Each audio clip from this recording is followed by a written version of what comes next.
¿Qué te parece lo escuchado, Carlos? Bueno, tiendo a coincidir. En Estados Unidos tampoco se permite que las Fuerzas Armadas participen de la represión de desórdenes internos, ¿no es cierto? Nuestra legislación es muy parecida en ese sentido, pero los norteamericanos, mostrando otra vez el doble estándar típico, están disgustados porque nosotros tengamos esa limitación constitucional por la cual nuestros militares no pueden participar de tareas policiales. Y quisieran que nosotros revirtiéramos este punto de vista, ¿no es cierto? Mientras ellos han adoptado la misma tesitura que nosotros. Imagínate lo que entraban en otras épocas, ¿no? Bueno, esto es típico, claro. Es decir, mira, Estados Unidos tiene espías en todas partes del mundo. Es seguro que tiene espías en la Argentina. Y seguro que, por ejemplo, tiene espías en la selva misionera que están haciendo el seguimiento de árabes a los que ellos sospechan de tener conexiones con el financiamiento del terrorismo en otras partes del mundo. Ahora, uno de esos muchachos se puede perder en la selva. Para encontrar su camino necesita el último modelo de GPS. Y al último modelo de GPS hay que hacérselo llegar de alguna manera. O entra por la frontera boliviana, o entra en una valija diplomática, siempre va a entrar de contrabando. Entonces, si ellos estaban diciendo la verdad cuando dijeron no queremos que esta valija se abra a cielo abierto porque peligre la seguridad de los Estados Unidos, es porque por medio de un satélite espía otros países podían llegar a captar un instrumento tecnológicamente muy avanzado que estaban haciendo llegar a su gente. Digamos, esto no necesariamente es así, es una conjetura, pero, digamos, no seamos inocentes. Ellos tienen espías en todos los países del mundo y a esos espías hay que abastecerlos. Los sobres super secretos. Bueno, hay que hacerles llegar instrucciones. ¿Cuál es la forma más expeditiva, la más fácil? A través de una valija diplomática. Suele ser más seguro, si hay complacencia de las autoridades, que un contrabando a través de una frontera poco protegida. Déjame, Carlos, ver qué dicen en el Twitter nuestros amigos. Hay muchísimos tweets con respecto al tema que estamos tratando ahora en @BDLVictorHugo. Uno, por ejemplo, de Eduardo Sigal dice: cuando uno va a Estados Unidos, lo revisan, le sacan los zapatos, etcétera. En otros países piensan que pueden hacer lo que quieren, hay que poner límites, dice por un lado. Hay más. Hubergia tuiteó: la herida del gobierno por la exclusión en la gira de Obama. No se puede subsanar yendo el canciller a inspeccionar un avión. Bueno, y tengo más. Por otro lado, Eduardo Sigal tuiteó: en Argentina los políticos opositores no pueden pensar en soberanía y dignidad, solo piensan en ser sumisos con los poderosos. Y agrega Diego Guelar: hay que diferenciar infracción aduanera de conflicto diplomático. Podría haberse manejado el tema de forma diferente. Claro, si los americanos se abrían la valija, no había conflicto diplomático de ninguna especie, no tenían que llamar al embajador ni nada. Pero son reincidentes, les gusta pasar a como dé lugar por todos los sitios, porque ellos sienten que son los dueños del mundo. Y de vez en cuando hay que decirles: mire, ustedes serán muy poderosos y todo, pero acá tenemos criterios de elemental dignidad. Te quiero acompañar en una animación, Carlos, que hemos preparado para hacer un poco de historia en este tipo de comportamientos que se dan en la relación con el gran país del norte. Las relaciones bilaterales entre la Argentina y los Estados Unidos han dejado algunos eslogans y frases célebres. En 1946, el embajador norteamericano Spruill Braden fue el principal operador político que diseñó la conocida Unión Democrática, una alianza electoral que reunía a la Unión Industrial Argentina, la Sociedad Rural, la Unión Cívica Radical, además del Partido Conservador y parte del socialismo y del Partido Comunista. El objetivo de esta alianza era uno solo: vencer a Perón en las elecciones de febrero. Perón no tardó en crear el famoso eslogan de campaña: Braden o Perón. Durante la última dictadura se envió al país una comisión de derechos humanos impulsada por el presidente Jimmy Carter. Los militares argentinos reaccionaron mandando a imprimir 250.000 calcomanías con el eslogan: los argentinos somos derechos y humanos. En 1982, durante el conflicto de las Malvinas, Estados Unidos ofició como mediador entre la Argentina y Gran Bretaña. La revista Humor ilustró la parcialidad norteamericana mostrando al canciller argentino Nicanor Costa Méndez sorprendido al encontrar a Margaret Thatcher en la cama con el canciller yanqui Alexander Hay. Y acaso inspirado en aquella etapa, en los años 90, el entonces canciller Guido Di Tella acuñó la frase tristemente célebre de las relaciones carnales para explicitar el alineamiento automático argentino con las políticas de Washington. En el 2005, Néstor Kirchner rompió estas relaciones utilizando la Cumbre de las Américas en Mar del Plata para desactivar el ALCA promovido por la gestión Bush. Bueno, es una síntesis muy apretada. Es una síntesis que a mí me viene de perillas por varios motivos. Es decir, hoy Mariano Grondona me hizo el honor de citar en su columna del domingo un libro mío, Gran Bretaña, Estados Unidos y la declinación argentina, que es justamente el libro en el que documento el furibundo boicot yanqui contra la economía argentina, el furibundo proceso de desestabilización política llevado a cabo por Estados Unidos contra la Argentina en la década del 40, ¿no es cierto? Digamos, una sucesión de acontecimientos que incluyeron esa cuestión que se mencionó de Braden o Perón, pero que no se agotó en eso. Yo creo que el estudio de este periodo, a través de los documentos que ellos con todo cinismo abren al público 30 años más tarde, es sumamente útil. En primer lugar, porque efectivamente documenta la arrogancia del gran poder, ¿no es cierto?, por un lado. Por otro lado, Víctor Hugo, voy a decir algo que es un poquitito contracultural en el contexto de este programa, ¿no? Y es lo siguiente. A veces, conociendo la arrogancia del gran poder, sabiendo el daño siniestro que nos hicieron los yanquis, porque realmente destruyeron las posibilidades que tenía la Argentina en esa época, hay que aprender algo sobre el valor de la prudencia.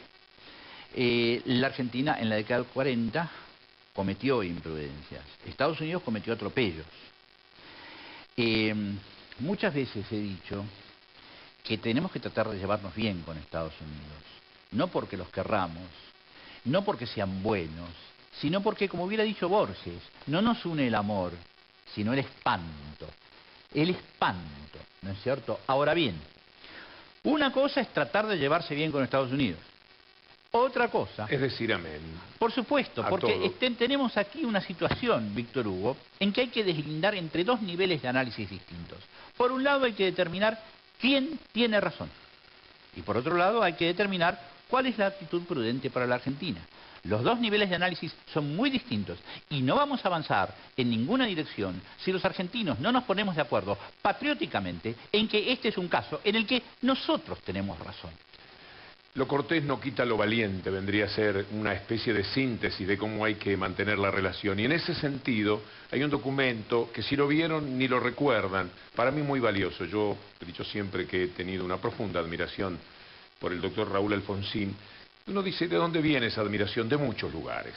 Él, para mí, fue derrotado por las corporaciones, la iglesia, los medios, los sindicatos, jugaron... Un golpe de mercado.